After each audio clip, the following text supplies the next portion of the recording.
Hello, I'm Howard Leithhead, a barrister specialising in planning and environmental law at No. 5 Chambers.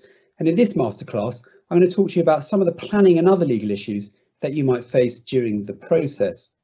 In terms of planning issues, first, I'm going to talk about the need for planning permission. Secondly, how to get planning permission, including under permitted development rights.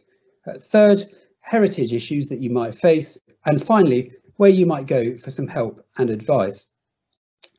As regards the other legal issues, I'm going to talk a little bit about building and other regulatory requirements and also the public sector equality duty. So starting with planning and the need for planning permission. Planning permission is required for the carrying out of development. What's development? Development is defined under Section 55 of the Town and Country Planning Act. You can see there it says subject to the following provisions of this section.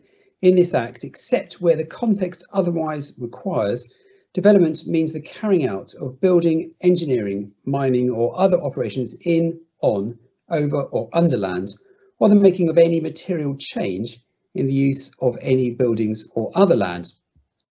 Building operations, which are those which you'll be particularly focused on, are defined in section 55(1)(a) of the Act, and these include structural alterations, construction, rebuilding and most demolitions. And the need for planning permission is then set out in section 57 of the Act, where it says subject to the following provisions of this section, planning permission is required for the carrying out of any development of land. So the key point really to take away so far is that you may need planning permission for what you want to do.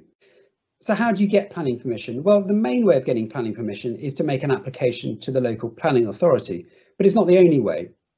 You might find that what you want to do is covered by what are known as permitted development rights.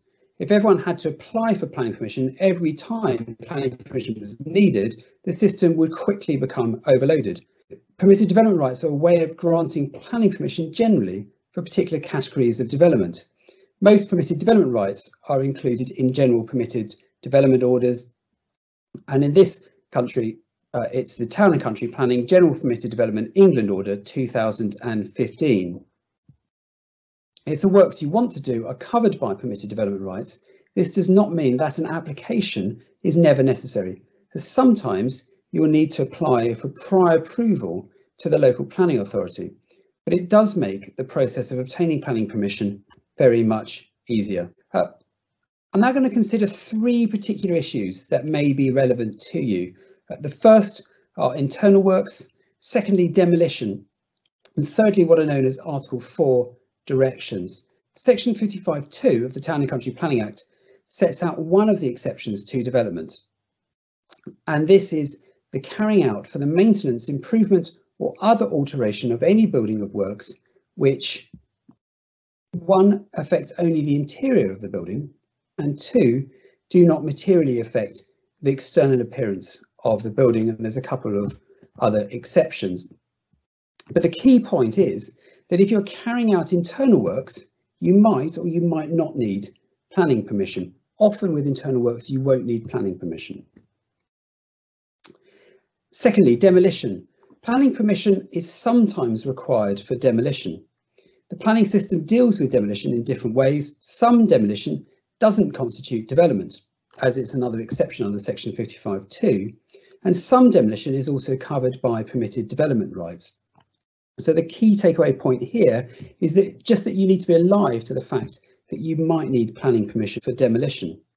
And finally, Article 4 directions. These sometimes catch people out.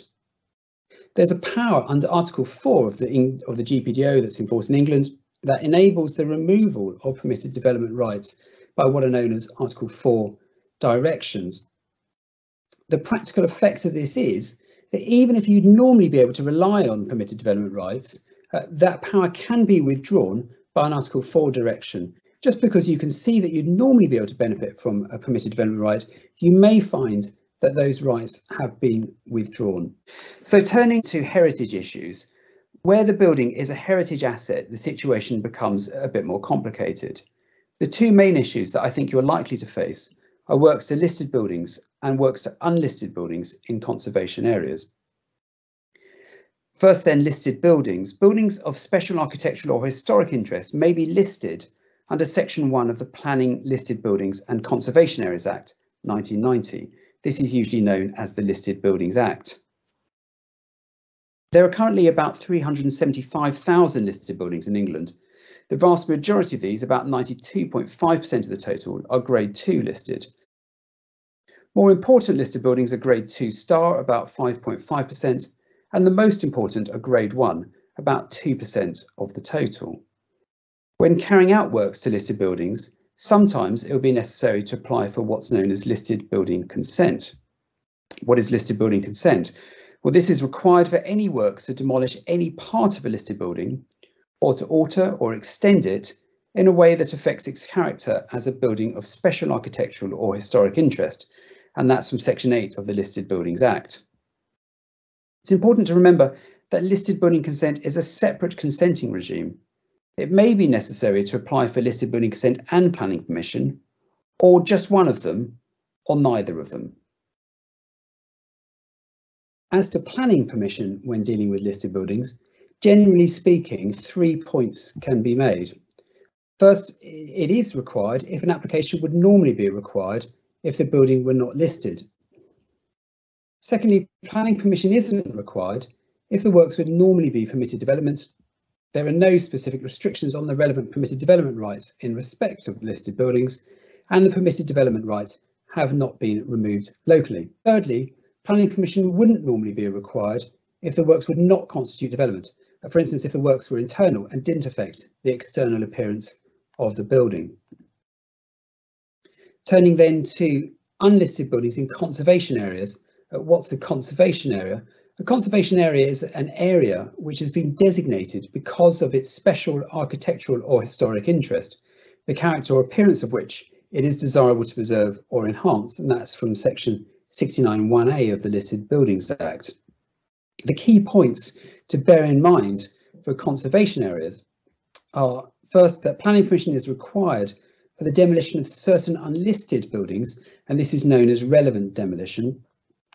Secondly, whether planning permission is needed for other works to unlisted buildings in a conservation area is generally the same as for unlisted buildings in other areas.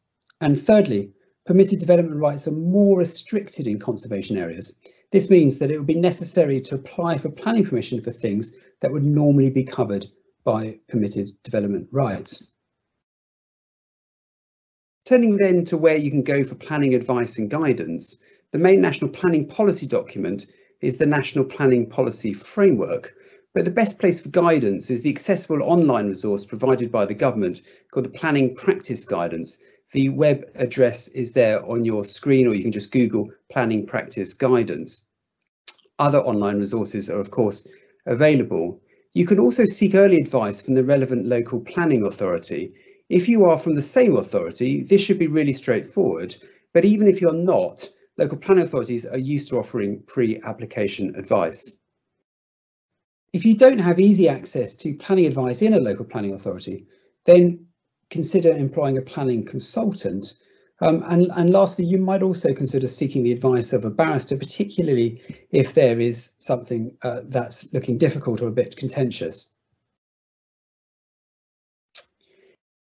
As to how you make a planning application, well, it sounds obvious, but lots of people get this wrong. Make sure that you make the correct application using the correct form. The LPA will be able to assist you with this. There's a time period or different time periods for determining different planning applications, and the LPA is required to determine the application within this time. However, often they will seek permission to take longer, and if there is an appeal or a challenge in the High Court, it could take considerably longer to discover whether you can get planning permission or not. In the context of what you're doing, this could prove fatal to what you're trying to do because you've got a strict time period for completing it.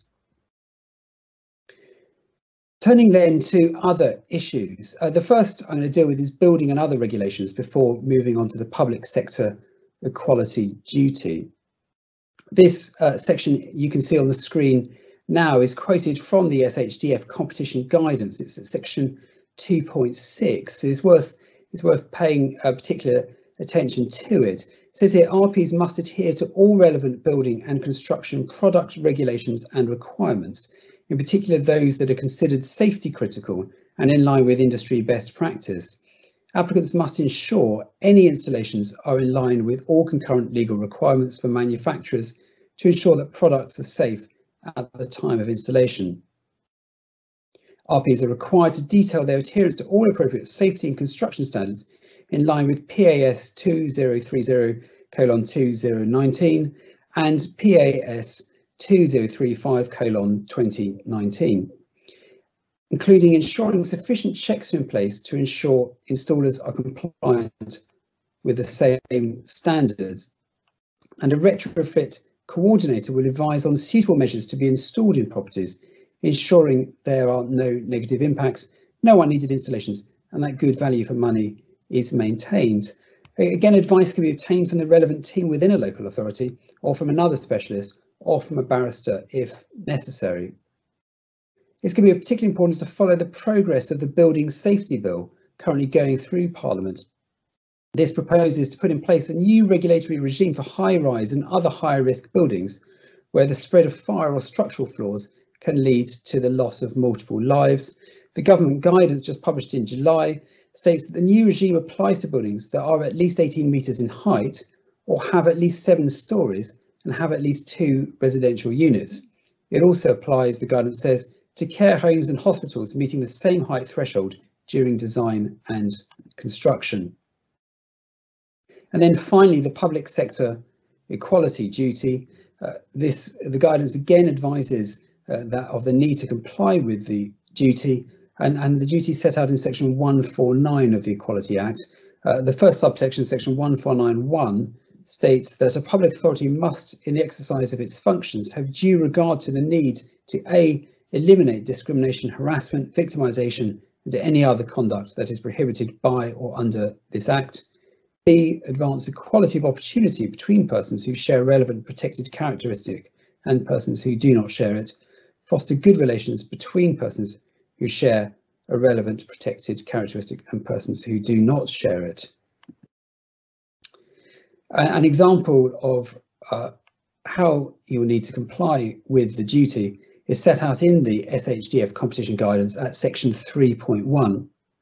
Here it states, reasonable adjustments should be made to minimise negative impacts and inconvenience to tenants, especially those of a protected characteristic covered by the Equality Act 2010, where possible, and ensure work is delivered in a COVID-19 secure manner. Again, advice on this can be obtained from the relevant team within a local authority, or you can go to another specialist for advice, or if necessary, you can seek advice from a barrister. So in conclusion, the key takeaway points. The first point is that you will need to consider planning and other legal issues from an early stage. This will almost certainly mean you need to do it before you know the outcome of your grant application if you are to hit the delivery window. Secondly, planning issues in particular can take time to resolve, especially where applications to the local planning authority are required. And finally, but there is guidance and advice available. For instance, the government's planning practice guidance, the PPG, and other online resources, pre-application advice from a local planning authority, and also advice from a barrister if necessary.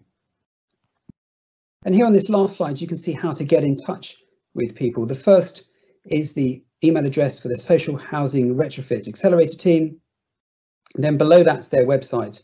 And then finally, here's the email address for the planning team at number 5 Barristers Chambers. Thank you very much.